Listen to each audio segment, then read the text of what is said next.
Hi and welcome back. In today's video, I'm gonna guide you that how you can add your TikTok profile link to your Instagram bio. So let's start our video. First, you need to open TikTok application. Once you do so, tap on your profile and here you will find your option share profile. You need to tap on it.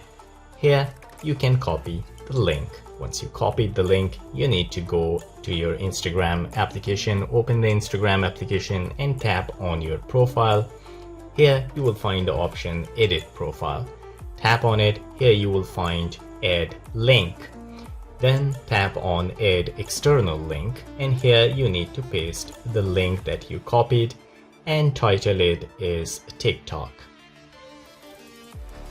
Once you do so, tap on this tick mark at the top right corner and your TikTok link has been added.